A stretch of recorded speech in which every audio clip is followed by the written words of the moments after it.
দুপুরবেলা বেরিয়ে পড়লাম একটু ব্যাংকে যাচ্ছি। এখান দিয়ে যাবে না? হ্যাঁ, এখান দিয়ে গেলে তো সুবিধা, লেভেল ক্রস করে। হ্যাঁ, প্রথমে একটু ব্যাংকে যাব, ব্যাংকের কাজ আছে যখন, তারপরে ভাবলাম যে তাহলে রূপার পার্লারও একটু ঘুরে আসি, পার্লার হয়ে বাড়ি আসবো। কারণ আজকে সোমবার, আজকে যাচ্ছি, কালকে থেকে মেয়ে অফিস যাবে, বাবান থাকবে, বাবান থাকলে তো আর বেরোতেও পারবো না। যেই থাকুক না থাকুক, আমি যদি কোথাও বেরোই, বাবানের শরীর খারাপ। পাশ দিয়ে মিছি বেরিয়ে যাচ্ছে, বাবিদাদান বেরিয়ে যাচ্ছে, কিন্তু ইম্মা বেরোতে পারবে না। ইম্মা বেরোলেই তাকে নিয়ে বেরোতে হবে। তার জন্য ও না থাকলেই আমি সব কাজগুলো সেরে রাখি। তা ভাবলাম বেরিয়েছি যখন, আজকের দিনটা শুরু করি। তোমাদের সকাল থেকে শুরু করতে পারিনি, জানো তো, এত কাজের ব্যস্ততা, এত কাজের ব্যস্ততা, কিছুই কাজ নেই কিন্তু তাও কাজের ব্যস্ততা।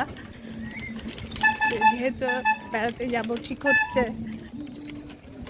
হোলিতে হয়তো বাড়িতে থাকবো না, ব্যাস আমার সব ধোয়াধুয়ি পাকলা পাকলি আরম্ভ হয়ে গেছে, সব কিছু রেডি করা। মানে বাতিকটা যাবে কোথায়, যতই মডারেট হয়েছি। ঠিক আছে, যাই ব্যাংকে গিয়ে, আবার ব্যাংকে গিয়ে তো আর ভিডিও করতে পারবো না, আবার রূপার পার্লারে এসে তোমাদের সঙ্গে কথা বলবো। রূপার পার্লারের কাছে চলে এসেছি, ব্যাংকের কাছ ছেড়ে। পার্লারে আসলে পরেই শান্তি, ঘন্টা 1-1.5 পুরো রেস্ট হবে। বাবা, খুব রিফ্রেশমেন্ট হয় জানো তো, ওই ট্যাসেজগুলো করায়, খুব রিফ্রেশ। প্রচণ্ড কড়া রোদ, পুরো মনে হচ্ছে বৈশাখ জ্যৈষ্ঠ মাসে যেরকম রোদ হয় ঠিক সেরকম। মানে ছাতা ছাড়া ভাবা যাচ্ছে না যে এক পাও হাঁটবো।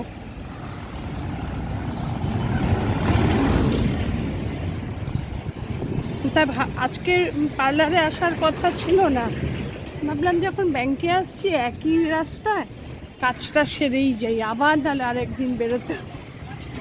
তার মধ্যে বাবানও আজকে নেই, এটা একটা কাজের মধ্যেই পড়ে গেছে আবার।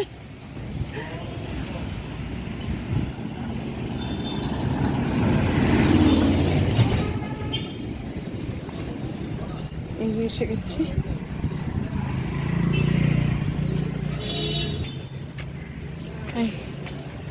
বিনিস সেলুন ঢুকছি। এবার তোমাদের সঙ্গে কথা বলবো।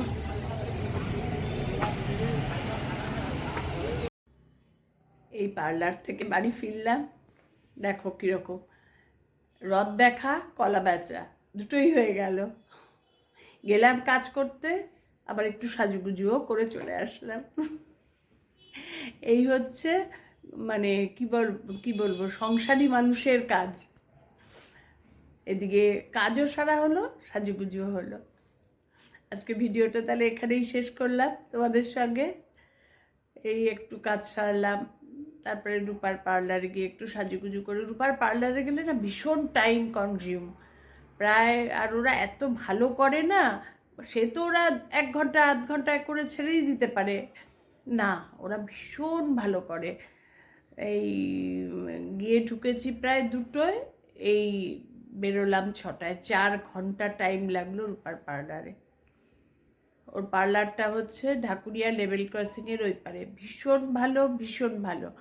আমি তো ওর পার্লার ছাড়া কখনো যাই না, কিছুতেই না। ঠিক আছে, আজকে ভিডিওটা এখানেই শেষ করলাম। তোমাদের যদি সবার ভালো লেগে থাকে আমাকে, আমার ভিডিও একদম নর্মাল, আমি যা যা করি তাই দেখাই, কোনো আর্টিফিশিয়াল কিচ্ছু নেই। আমার জীবন যেরমভাবে চলে আমিও তোমাদের সেভাবে সব পোর্ট্রেট করি। Tata, good night. তোমাদের যদি সবার ভালো লেগে থাকে লাইক কমেন্ট শেয়ার করে দিও, আমার চ্যানেলটা সাবস্ক্রাইব করে নিও। আর চ্যানেলটা সাবস্ক্রাইব করলে আমার সমস্ত রেগুলার রুটিন তোমরা দেখতে পাবে। টাটা।